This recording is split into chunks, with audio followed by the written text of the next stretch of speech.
un des premiers questionnements qu'on a eu, ça a été de se dire quelle est l'adresse de ce bâtiment. Et effectivement, on est à l'angle du boulevard Vincent Auriol et de la rue Albert Baillet, et se pose très vite la question du rapport à la place d'Italie. C'est-à-dire, quand je suis place d'Italie, comment j'identifie parmi cette grande diversité de, on va dire, de skyline et de paysages urbains qu'on a sur la place d'Italie, comment j'identifie un équipement urbain depuis la place.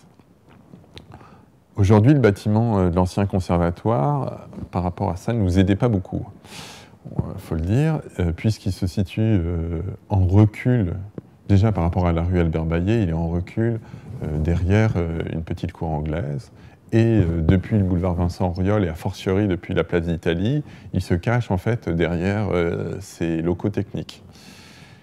Ce qui nous a en fait très vite amené à prendre la décision de le démolir. Le démolir pourquoi?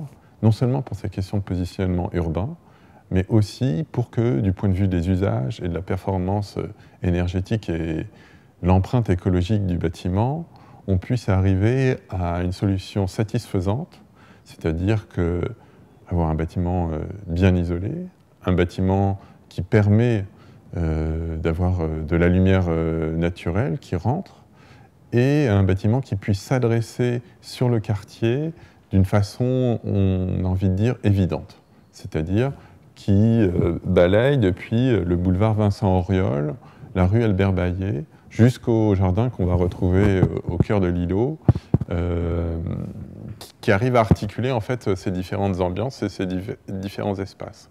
Et qui permet comme ça, par la solution architecturale, de donner au programme non seulement un lien vers le boulevard Vincent Auriol, faire un signe au-delà vers la place d'Italie, et ensuite venir accrocher à l'échelle plus du voisinage immédiat, en fait, la rue Albert Baillet, et ouvrir des vues vers le cœur de l'îlot et le voisinage immédiat. On fait un bâtiment assez vertical. La question de la verticalité, je pense, c'est une vraie question en fait dans le voisinage immédiat, puisque ça pose en fait la question du rapport avec les voisins. Les voisins, en fait, c'est différents types de populations. Il y a des étudiants dans les deux tours à côté, mais il y a aussi des familles. Donc, le rapport de vis-à-vis est en fait quelque chose qu'on doit traiter, qu'on traite. Et comment faire en fait un bâtiment qui soit visible de loin, dans un contexte où on a beaucoup de tours, de bâtiments un peu phares comme ça, qu'on voit de loin, sans faire que les habitants des tours à côté se retrouvent avec un vis-à-vis très proche.